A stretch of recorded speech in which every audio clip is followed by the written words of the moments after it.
गरीब बुढ़िया और जादुई रजाई। राजू अपनी पत्नी सुमन और मां शांति देवी के साथ एक छोटे से गांव में रहा करता था। राजू और उसकी पत्नी दोनों शांति देवी के साथ बहुत ही दुर्व्यवहार करते थे। ऐसे ही ठंड से कड़कड़ाती हुई एक सुबह सुमन अपनी सास शांति देवी को जगाते हुए कहती है, ओ बुढ़िया, कब तक सोती रहेगी? घर का काम क्या दिन ढलने के बाद करेगी? अरे बहू, मेरी तबीयत ठीक नहीं है। लग रहा है कि मैं आज काम नहीं कर पाऊंगी। सोना है ना तुम्हें, तो सो जी भर के। इतना बोलकर सुमन गुस्से से उसकी रजाई खींच लेती है और उसको ले जाकर बाहर रखाती है और अंदर आके शांति देवी से कहती है, अब सोले जितना सोना है। जब ठंड लगेगी तब सारी नींद भाग जाएगी। बहू, मेरी तबीयत सच में ठीक नहीं है, वरना मैं सारा काम कर देती। मुझे नहीं पता, उठो और काम करो, मुफ्त की रोटी नहीं मिलेगी तुम्हें, समझी? तभी वहाँ राजू आ जाता है और अपनी माँ से कहता है, माँ, सुनाई नहीं दिया सुमन ने क्या कहा है? और हाँ, तुम्हारा रोज का ये बहाना हो गया है कि तबीयत खराब है। काम चोर हो गई हो तुम। हाँ, शायद मैं ही काम चोर हो गई हूँ। किसी तरह कराहते हुए शांति देवी उठती हैं और घर का सारा काम करके धूप सेकने एक बागीचे की तरफ जाती हैं। जाते जाते रास्ते में उन्हें एक हिरन दिखता है जो कि घायल था और बहुत ही तड़प रहा होता है। वो किसी तरह हिरन के घाव वाले हिस्से को धोती है और भाग के अपने घर जाती है और वहां से कुछ मरहम ले आती है और हिरन को लगाने के बाद उसके पास के नदी से पानी लेकर उस हिरन को पिलाती है। ऐसे ही 2 दिन बीत जाते हैं और एक रात शांति की तबीयत खराब हो जाती है और उसके पास इस कड़कड़ाती ठंड में ओढ़ने के लिए कुछ नहीं था। जो भी था वो उसके बहू बेटे ने उससे छीन लिया था। मगर फिर भी शांति अपने बहू बेटे के कमरे में जाती है और कहती है, अरे ओ बेटा, ओ बहू, मुझे कुछ ओढ़ने के लिए दे दो, बाहर बहुत ठंड है। अरे माँ, तुम पागल हो गई हो क्या? जो रजाई थी वो सुमन ले चुकी है क्योंकि उसको बहुत ठंड लग रही है। इस बुढ़िया ने तो नाक में दम कर रखा है। अरे चली क्यों नहीं जाती तुम कहीं? सुमन, तुम आराम से सो जाओ, माँ की तो आदत है। अपने बहू बेटे की बात सुनकर सुमन को बहुत बुरा लगता है। वो उसी कड़कड़ाती ठंड में घर छोड़कर निकल जाती है। तभी रास्ते में उसको वही घायल हिरण दिखाई देता है। वो उस हिरण के पास जाती है और रोने लगती है। तभी वो हिरण एक माता का रूप ले लेता है और शांति को चुप करवाते हुए माता जी कहती हैं, शांति, तुम ऐसे कमजोर क्यों पड़ रही हो? तुम तो बहुत मजबूत हो। माता, आप मुझे अपने साथ ले चलिए, मैं नहीं जीना चाहती अब। नहीं, ऐसे हार नहीं मानते। जीवन में ऐसी बहुत सी कठिनाइयां आती जाती रहती हैं और सबको अपने कर्मों का भुगतान करना ही है। जैसे तुमने एक बेजुबान हिरण की मदद की, जो कि वो हिरण मैं ही थी। मैं देखना चाहती थी कि किसको मेरी सेवा करने का अवसर प्राप्त होता है, तो वो तुम ही थी। मैं तुम्हारी सेवा और दया भाव से बहुत प्रसन्न हुई हूँ। इसीलिए मैं तुम्हें एक जादुई रजाई देना चाहती हूँ। इसको ओढ़ने के बाद तुम्हें कभी ठंड नहीं लगेगी और 3 बार हे जादुई रजाई बोलकर अपनी इच्छा अनुसार कुछ भी मांग लेना, वो तुम्हें मिल जाएगा। इतना बोलकर माता वहां से चली जाती हैं। शांति यहाँ वहां देखने लगती है। थोड़ी देर बाद वो रजाई लेकर अपने घर से थोड़े दूर पर कहीं जाती है और उस रजाई से कहती है, हे जादुई रजाई, मेरे रहने लायक एक घर बना दे। इतना बोलते ही शांति के लिए एक सुंदर सा घर बन जाता है। जिसके बाद शांति उस घर में जाती है और खुशी से उस घर को निहारती है। जिसके बाद वो अपने जरूरत के अनुसार खाना पीना सब कुछ ले आती है। ऐसे ही समय बीतता जाता है और शांति देवी गांव की सबसे अमीर औरत बन जाती हैं और वो गरीब लोगों की मदद भी किया करती थी। गांव के सभी लोग शांति देवी की बहुत इज्जत करने लगते हैं। तो वहीं दूसरी तरफ राजू और सुमन के यहाँ खाने पीने के लाले पड़ जाते हैं और जब दोनों को शांति देवी की खबर लगती है तो वो दोनों दौड़े दौड़े शांति देवी के पास आते हैं। माँ, मुझे माफ कर दो, मुझे आपकी बहुत जरूरत है माँ। आपके बिना आपका बेटा भिखारी बन गया है माँ। माँ जी, हमें माफ कर दीजिए। माफ तो तुम्हें भगवान भी नहीं करेगा बेटा, क्योंकि तुमने एक माँ की ममता को दुखी किया है। और वैसे भी तुम्हारा मेरा कोई रिश्ता नहीं है, और जैसे मैं इस गांव वालों की मदद करती हूँ, वैसे ही तुम भी इस गांव का हिस्सा हो। इसीलिए मैं तुम्हारी भी मदद करूंगी, मगर बस इस गांव के वासियों की तरह। मतलब हमको आप माफ नहीं करेंगी माँ? मैं बस ये बोल रहा हूँ कि जो भी कुछ हुआ उसे भूल जाइए और हमें अपने साथ रख लीजिए। आपकी हम खूब सेवा करेंगे। हाँ माँ जी, ये बिल्कुल सही कह रहे हैं। आप हमें माफ कर दीजिए। ठीक है, फिर मैं एक ही शर्त पर तुम्हें माफ करूंगी और अपने साथ रखूंगी। मेरे पास जो भी ऐशो आराम की चीज है वो मैं गरीबों में दान कर दूंगी, जिसके बाद हम सब साथ में रहेंगे। ये सब सुनने के बाद राजू और सुमन दोनों मुंह बनाकर वहां से चले जाते हैं, जिसके बाद शांति देवी अपने जीवन में आगे बढ़ती हैं और लोगों की सेवा करती हैं। संस्कारी बहुएं। सीता अपनी बहन बबीता कविता के साथ रहती थी। सीता सबसे बड़ी बहन थी।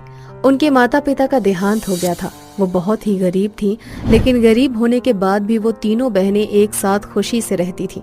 ऐसे ही एक दिन सीता अपनी बहन बबीता के साथ मार्केट जाती है और सब्जियां खरीदने लगती है कि तभी मार्केट में रेहान नाम का एक लड़का सीता से टकरा जाता है। सीता को देख रेहान के मन में उसके लिए प्यार की घंटी बज जाती है, और जैसे ही रेहान की सीता से टक्कर होती है, वैसे ही सीता गुस्से में बौखलाते हुए रेहान से बोलती है, अंधे हो गए हो क्या जो मुझे टक्कर मार के चल रहे हो? अरे मैडम, मुझसे गलती हो गई। और रही देखने की बात, अब तो मैंने तुम्हें देख लिया है। तुम्हें देखने के बाद तो मुझे कुछ दिख ही नहीं रहा। ये क्या बकवास कर रहे हो तुम? रेहान को सीता से पहली ही नजर में प्यार हो जाता है। सीता उसे सुनाती रहती है, लेकिन रेहान मुस्कुराकर उसकी सारी चीजें सुनता रहता है कि तभी एक चोर आता है और सीता का पर्स छीन कर ले जाता है। लेकिन रेहान भी बहुत तेज था। रेहान दौड़ते हुए उस चोर का पीछा करता है और थोड़ी देर बाद वो चोर तक पहुंच जाता है, जिसके बाद रेहान उस चोर को बहुत मारता है और सीता का पर्स सीता के हाथ में थमा देता है। ये देखकर सीता की नजरें अब झुक जाती हैं और वो उसे धन्यवाद करती है। मुझे माफ कर दो, तुम तो एक भले आदमी निकले, लेकिन मैं तुम्हें कितना गलत समझ रही थी। कोई बात नहीं मैडम, गलतियां तो इंसान से ही होती हैं। खैर छोड़ो इन बातों को। वैसे तुम्हारा नाम क्या है? सीता। सीता नाम है मेरा। इतना कहकर सीता अपनी बहन बबीता के साथ घर चली जाती है। तो वहीं दूसरी तरफ रेहान को तो अब सीता का ही ख्याल सताने लगता है, और इस तरह रेहान एक बार फिर अगले दिन उसी मार्केट में जाता है जहां सीता उसे मिली थी। और कुदरत का करिश्मा तो देखो, सीता एक बार उसे फिर मिल जाती है और इस तरह उन दोनों की मुलाकात बढ़ती जाती है। एक दूसरे के लिए वो दोनों बहुत ही खास बन गए। ऐसे ही एक दिन सीता खुद से कहती है, बबीता और कविता को रेहान के बारे में बता देती हूँ, लेकिन मैं उनसे क्या कहूँगी? उनकी बड़ी बहन किसी लड़के से प्यार करती है। हे भगवान, अगर मैं शादी करके चली गई तो मेरी दोनों बहनों का क्या होगा? सीता खुद से बात कर ही रही होती है कि तभी उसकी दोनों बहनें बबीता और कविता वहाँ पर आ जाती हैं और उसकी बातें सुन लेती हैं और अपनी बहन सीता से बोलती हैं, अरे सीता दीदी, तुम हमारी चिंता क्यों करती हो? हाँ, बबीता सही बोल रही है। आपने हमारी सारी खुशियां हम पर कुर्बान कर दी है, तो हमारा फर्ज नहीं बनता कि हम आपको समझें? उन दोनों की बातें सुनकर सीता की आंखों में आंसू आ जाते हैं और वो अपनी दोनों बहनों को गले से लगा लेती है। और थोड़ी देर बाद सीता रेहान को फोन करके अपने घर बुलाती है और अपनी दोनों बहनों से मिलवा देती है। और इस तरह अब रेहान सीता के पास आकर बैठ जाता है और सीता से बातें करने लगता है, लेकिन सीता उसकी बातों का जवाब नहीं देती। सीता को परेशान देखकर रेहान कहता है, क्या हुआ सीता, तुम इतनी परेशान क्यों दिखाई दे रही हो? रेहान, मेरे मम्मी पापा नहीं है। अब मैं इन दोनों को छोड़कर तुमसे शादी नहीं कर सकती। उसकी बात सुनकर रेहान कुछ नहीं कहता और चुपचाप वहां से उठकर अपने घर चले जाता है। एक तरफ तो सीता अब उदास रहने लगती है, तो वहीं दूसरी तरफ रेहान अपनी माँ से कहता है, माँ, मुझे शादी करनी है। राम राम, कैसे बात करत है तू? तेरे दो बड़े भैया हैं, मैं उनकी शादी ना कराऊं, पहले तेरी शादी करा दूं? हैं? उनके लिए भी मैंने 2 लड़की ढूंढी है। मैं जिससे प्यार करता हूँ उसी की दोनों छोटी बहनें हैं। अच्छा ठीक है, अब तू इतना कह रहा है और तूने अपने दोनों भाइयों के लिए लड़की ढूंढ दी है, तो तुम तीनों की शादी एक ही साथ करवा दूंगी मैं। इतना कहकर रेहान अगले दिन अपनी माँ और अपने दोनों भाई विक्रम और विनय के साथ सीता के घर पहुँच जाता है। ये सब देखकर सीता थोड़ा हैरान हो जाती है और रेहान से पूछती है, रेहान ये सब क्या है, कौन है ये? सीता, ये मेरी माँ है और ये दोनों मेरे भाई हैं। तुम्हें फिक्र होती थी ना कि तुम्हारे जाने के बाद तुम्हारी दोनों बहनों का क्या होगा, तो मैं तुम्हें बता दूं कि मेरे दोनों भाई तुम्हारी दोनों बहनों से शादी करने के लिए तैयार हैं। क्या अभी तुम मुझसे शादी नहीं करोगी? रेहान और सीता की बातें सुन कविता और बबीता कहते हैं, रेहान जीजू, हम अपनी दीदी की खुशी के लिए कुछ भी कर सकते हैं, तो शादी क्या है? और वैसे भी शादी कोई बड़ी बात थोड़ी ना है, और अच्छी बात तो ये है कि हम शादी के बाद भी एक साथ रहेंगे।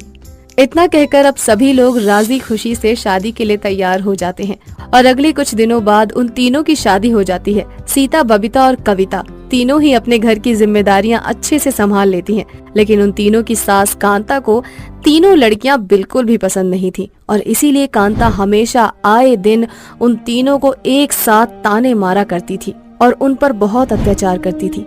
एक दिन की बात है, शाम के 4 बज रहे थे। कांता चिल्लाते हुए उन तीनों से बोलती है, अरे ओ करमजली मनहूस, मेरी तीनों बहुएं कहाँ मर गईं? शाम के 4 बज गए हैं, लेकिन चाय की प्याली अभी तक मेरे पास नहीं आई है। साथ ही साथ मेरे पैरों में इतना दर्द है। अरे तुम्हारे मरे हुए माँ बाप मेरे हाथ पैर दबाएंगे क्या? अपनी सास को चिल्लाता हुआ देख तीनों बहुएं दौड़ी हुई आती हैं और कहती हैं, मम्मी जी क्या हो गया? सीता आपके लिए चाय ला रही है। कुछ ही देर में सीता चाय लेकर आती है और अपनी सास के हाथ में थमा देती है। कविता अपनी सास के पैर दबाती है और सीता अपनी सास के हाथों को दबाती है। बबीता अपनी सास का सर दबाती है, लेकिन कांता को तो सास होने का धौंस जमाना ही था। जैसे ही कांता चाय की एक घूंट पीती है और कविता को लात मारते हुए कहती है, छी छी छी, इतनी घटिया चाय मैंने आज तक नहीं पी। पर मम्मी जी, मैंने तो चाय बिल्कुल सही बनाई थी। अच्छा, तो तू मुझसे जबान लड़ाएगी? रुक जा, आज मैं तुम तीनों को अच्छा सबक सिखाऊंगी। इतना कहकर एक बार फिर कांता कविता को लात मारती है और लाठी से उन तीनों को एक साथ बेरहमी से पीटने लगती है। वो उन तीनों को पीट ही रही होती है कि तभी सीता, कविता और बबीता के पति वहां पर आ जाते हैं, जहां अपनी माँ के हाथों में अपनी पत्नियों को पीटता हुआ देख तीनों बौखला जाते हैं और गुस्से में अपनी माँ से कहते हैं, माँ ये क्या कर रही हो तुम? अरे अपनी बहू के साथ कोई इस तरह का व्यवहार कैसे करता है? ये तो इंसान है, तुम इन्हें इस तरह जानवरों की तरह क्यों पीट रही हो? तुम्हारी पत्नियों ने तो मेरा जीना हराम कर रखा है। आज मैं इन तीनों को नहीं छोड़ूंगी। एक तो ये दहेज लेकर नहीं आई, पता नहीं किस अनाथ को तुमने मेरे माथे मर दिया है। ये सुनते ही विक्रम कहता है, बस माँ बहुत हो गया, अब तीनों भाई अपनी पत्नियों के साथ इस घर में एक पल भी नहीं रुकेंगे, समझी तुम? इतना कहकर वो तीनों भाई अपनी अपनी पत्नियों को लेकर घर छोड़कर हमेशा के लिए चले जाते हैं। ये देखकर रेहान की माँ को एक सदमा लगता है और वो सदमे से बीमार हो जाती है। अफसोस की बात ये थी कि अब रेहान की माँ को देखने वाला कोई नहीं था। खुद को इस तरह लाचार देख कांता को बहुत अफसोस होता है और वो खुद से कहती है, हे भगवान, मैंने अपनी बहुओं की कीमत नहीं पहचानी। काश मेरे पास मेरे बहू बेटे वापस आ जाएं, मैं उन्हें अपने आखिरी पलों में देख पाती। और इस तरह अब दिन गुजरने लगते हैं। एक दिन सीता अपनी सास के पास आती है, जहां वो अपनी सास को बेहद बीमार हालत में देखती है और वो तुरंत अपने पति रेहान को फोन कर देती है। जिसके बाद रेहान के दोनों भाई और सीता की दोनों बहनें भी उसकी माँ के पास आ जाती हैं। अपनी माँ की हालत देख रेहान अपनी माँ को तुरंत डॉक्टर के पास ले जाता है, जिसके बाद डॉक्टर कांता का इलाज करने लगता है और इलाज करने के कुछ समय बाद कांता को होश आ जाता है और वो खुद को एक हॉस्पिटल में पाती है। अपनी आंखों के सामने अपने बहू बेटों को देख फूट फूट कर वो रोने लगती है और अपनी बहुओं से कहती है, मेरी बहुओं, मुझे माफ कर दो। तुम लोग तो देवी हो देवी, लेकिन ना जाने मैं ही कहां से कसाई निकल गई। मैंने तुम तीनों का संस्कार नहीं देखा, तुम तीनों की कीमत नहीं जानी और तुम्हें हमेशा कोसती रही। मुझे माफ कर दो मेरी बहुओं, माफ कर दो। वो तीनों अब अपनी सास को माफ कर देती हैं, जिसके बाद वो परिवार खुशी खुशी मिलजुल कर रहने लगता है।